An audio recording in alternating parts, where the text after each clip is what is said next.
नमस्ते। आज के इस एक्सप्लेनर में एक बार फिर स्वागत है। पिछली बार हमने इकोनॉमी के बूम और बस्ट साइकिल्स को समझा था, राइट? तो आज ठीक वहीं से आगे बढ़ते हैं। सोचिए, जब अचानक से स्पेंडिंग गिरने लगती है और लगातार जॉब्स जाने लगती हैं, तो इस पूरे इकोनॉमिक मशीन के अंदर आखिर चल क्या रहा होता है? ये सच में एक बड़ा सवाल है। जब इकोनॉमी की मशीन धीमी पड़ने लगती है या बस पूरी तरह बंद होने ही वाली होती है, तो आखिर कौन आगे आकर इस रुके हुए इंजन को वापस स्टार्ट करता है? एक भयंकर रिसेशन के दौरान इकोनॉमी को डूबने से कौन बचाता है? चलिए आज के इस एक्सप्लेनर का रोड मैप देख लेते हैं। हम इन 6 मेन चीजों पर फोकस करेंगे। पहला, जब मशीन धीमी पड़ती है। दूसरा, हमारे इकोनॉमिक रिस्पॉन्डर्स। तीसरा, रेस्क्यू टूल किट। चौथा, रिकवरी टाइमलाइन। पांचवा, इन्फ्लेशन की स्पीड लिमिट। और आखिर में एक बड़ा सवाल, the ultimate money question. Number 1, जब मशीन धीमी होती है, यानी बूम और बस्ट साइकिल। हमने पहले शॉर्ट टर्म डेथ साइकिल की बात की थी, तो आइए इस कॉन्सेप्ट की थोड़ी और गहराई में चलते हैं। देखिए, इकोनॉमी का एक सिंपल सा नियम है। एक इंसान का खर्च दूसरे की आमदनी होता है, बिल्कुल एक चेन की तरह। तो जब लोग खर्च करना कम कर देते हैं, तो दूसरों की इनकम अपने आप गिरने लगती है। अब इनकम गिरेगी तो स्पेंडिंग और भी कम हो जाएगी। इस लगातार गिरती स्पेंडिंग की वजह से चीज़ों के दाम कम होने लगते हैं, जिसे हम डिफ्लेशन कहते हैं। और बस यहीं से एक डिस्ट्रक्टिव चेन रिएक्शन शुरू होता है और रिसेशन आ जाता है। पूरी की पूरी मशीन लिटरली एकदम थम सी जाती है। Number 2, the economic responders. अब यहाँ सबसे बड़ा सवाल ये है कि जब सिस्टम पूरी तरह फ्रीज हो जाता है, तो उस वक्त आगे आता कौन है? यहाँ कुछ एक्टिव मैनेजर्स को एग्रेसिवली इंटरवीन करना ही पड़ता है, वरना हम एक बहुत गहरे संकट यानी एक लंबे डिप्रेशन में फंस सकते हैं। इस पूरे इकोनॉमिक सिस्टम के 4 मेन खिलाड़ी हैं जो सबसे पहले रिस्पॉन्स देते हैं। ये हैं सरकार, यानी अपनी फाइनेंस मिनिस्ट्री। फिर सेंट्रल बैंक, जैसे कि रिजर्व बैंक ऑफ इंडिया। उसके बाद आते हैं कमर्शियल बैंक्स। और आखिर में आम पब्लिक, यानी हमारे वर्कर्स और बिजनेसेस। ये चारों मिलकर इस पूरे बचाव कार्य यानी रेस्क्यू मिशन का एक अहम हिस्सा बनते हैं। यहाँ पर एक बहुत ही इंटरेस्टिंग फर्क देखने को मिलता है सरकार और सेंट्रल बैंक के बीच। सरकार फिस्कल पॉलिसी हैंडल करती है। इसका मतलब है टैक्स इकट्ठा करना और पब्लिक पर पैसा खर्च करना। दूसरी तरफ सेंट्रल बैंक के पास मॉनेटरी पॉलिसी का कंट्रोल होता है, यानी इकोनॉमी में कितना पैसा और क्रेडिट फ्लो करेगा, ये वो तय करते हैं। दोनों के पास इकोनॉमी को संभालने के लिए बिल्कुल अलग-अलग लीवर्स होते हैं। Number 3, the rescue tool kit. अब देखते हैं कि इन रिस्पॉन्डर्स के पास आखिर टूल्स क्या-क्या हैं।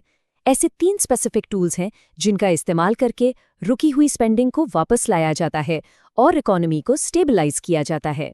टूल नंबर 1 है गवर्नमेंट स्टिमुलस। जब संकट का वक्त आता है, तो सरकार एक स्पेंडर ऑफ लास्ट रिजॉर्ट बन जाती है। सरकार नए प्रोजेक्ट्स फंड करने के लिए या लोगों को डायरेक्ट सपोर्ट देने के लिए पैसा उधार लेती है या नया पैसा प्रिंट करवाती है। ये पैसा सीधे इकोनॉमी के अंदर इंजेक्ट किया जाता है, कुछ वैसे ही जैसे कोविड पैंडेमिक के वक्त स्टिमुलस पैकेजेस में देखा गया था। इससे लोगों के हाथ में वापस इनकम आती है और स्पेंडिंग फिर से शुरू हो जाती है। टूल नंबर 2 है इंटरेस्ट रेट्स। इसे अपना सेंट्रल बैंक कंट्रोल करता है। होता यह है कि सेंट्रल बैंक इंटरेस्ट रेट्स को काफी गिरा देता है ताकि उधार लेना सस्ता और आसान हो जाए। सस्ते लोन का सीधा सा मतलब है नए घर या कार लेना आसान होना और बिजनेसेस का नया इन्वेस्टमेंट करना। बेसिकली सस्ता उधार इकोनॉमी को वापस तेजी से आगे बढ़ाने के लिए एक नए फ्यूल का काम करता है। और टूल नंबर 3 है लिक्विडिटी सपोर्ट। इसमें central banks directly commercial banks को खूब सारा कैश प्रोवाइड करते हैं। ऐसा क्यों? ताकि कमर्शियल बैंक्स आम लोगों और बिजनेसेस को लोन देना अचानक से बंद ना कर दें। जरा सोचिए, अगर बैंक्स ने लोन देना ही बंद कर दिया, तो पूरा का पूरा फाइनेंशियल और क्रेडिट सिस्टम फ्रीज हो जाएगा। ये टूल स्ट्रिक्टली इंश्योर करता है कि क्रेडिट का फ्लो स्मूथली चलता रहे। Number 4, recovery timeline.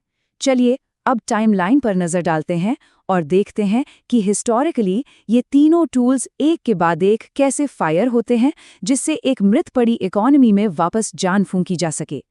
ये टाइमलाइन उस एग्जैक्ट चेन रिएक्शन को दिखाती है जो 2008 के फाइनेंशियल क्राइसिस और कोविड-19 पैंडेमिक के वक्त पूरी दुनिया में देखी गई थी। पहले महीने में संकट शुरू होता है और स्पेंडिंग एकदम से गिरती है। अगले ही महीने में सरकार तेजी से अपना खर्च बढ़ाती है। तीसरे महीने तक सेंट्रल बैंक इंटरेस्ट रेट्स को कट कर देता है। छठे महीने तक आते आते बैंक्स नए लोन्स देना शुरू कर देते हैं और फिर लगभग 1 साल या उससे थोड़ा ज्यादा गुजरने के बाद स्पेंडिंग बिल्कुल धीरे धीरे नॉर्मल होने लगती है। इस पूरी प्रोसेस की सफलता दरअसल एक बहुत ही जरूरी फैक्टर पर टिकी होती है। इकोनॉमी को इफेक्टिवली स्टिमुलेट करने के लिए सरकार और सेंट्रल बैंक दोनों को एक साथ मिलकर कोऑपरेट करना ही पड़ता है। ऐसा इसलिए क्योंकि सेंट्रल बैंक अकेले सब कुछ फिक्स नहीं कर सकता, उसकी लिमिट सिर्फ फाइनेंशियल एसेट्स खरीदने तक होती है, जबकि सरकार इफेक्टिवली गुड्स और सर्विसेज खरीदकर पैसा सीधे लोगों की जेब में पहुंचा सकती है। इन दोनों की कोऑर्डिनेशन एब्सोल्युटली क्रूशियल है। Number 5, the inflation speed limit. पर अब एक बड़ा सवाल ये है कि क्या इन रेस्क्यू टूल्स को यूज करना हमेशा 100% सेफ होता है? सच तो ये है कि इन लिवर्स को अगर बहुत ज्यादा जोर से खींच दिया जाए तो इस आर्थिक इंजन पर एक नया और बड़ा खतरा मंडराने लगता है। यहाँ पर एक बहुत ही डेलिकेट बैलेंस मेंटेन करना पड़ता है। एक बैलेंस्ड रिकवरी में गिरती हुई क्रेडिट की कमी को पूरा तो किया जाता है, पर ध्यान रखा जाता है कि इकोनॉमी की प्रोडक्टिव कैपेसिटी क्रॉस ना हो। लेकिन अगर ओवरहीटिंग हो जाए, यानी सिस्टम में अचानक इतना ज्यादा पैसा डाल दिया जाए कि मार्केट की डिमांड इकोनॉमी की टोटल सप्लाई से कहीं आगे निकल जाए, तो महंगाई आसमान छूने लगती है। इसे टेक्निकली डिमांड पुल इन्फ्लेशन कहा जाता है। तो ये बात तो बिल्कुल साफ है कि हमारा इकोनॉमिक सिस्टम अपने आप यानी ऑटोमेटिकली ठीक नहीं होता। इसे डीपली और एक्टिवली मैनेज करना पड़ता है। सरकार और सेंट्रल बैंक्स यहाँ एक स्टेबलाइजर की तरह रोल प्ले करते हैं। इनकी पॉलिसीज में एक एकदम सटीक बैलेंस और परफेक्ट टाइमिंग का होना बहुत ज़्यादा ज़रूरी है। एक सक्सेसफुल रिकवरी का बेसिक नियम बस यही है कि लोगों की आमदनी उनके ऊपर चढ़े हुए कर्ज के मुकाबले ज़्यादा तेज़ी से बढ़नी चाहिए। और अब आखिरी हिस्सा, number 6, the ultimate money question. इस पूरे कॉम्प्लेक्स सिस्टम को मैन्युअली और एक्टिवली मैनेज होते देख एक बहुत ही इंटरेस्टिंग और डीप सवाल दिमाग में आता है।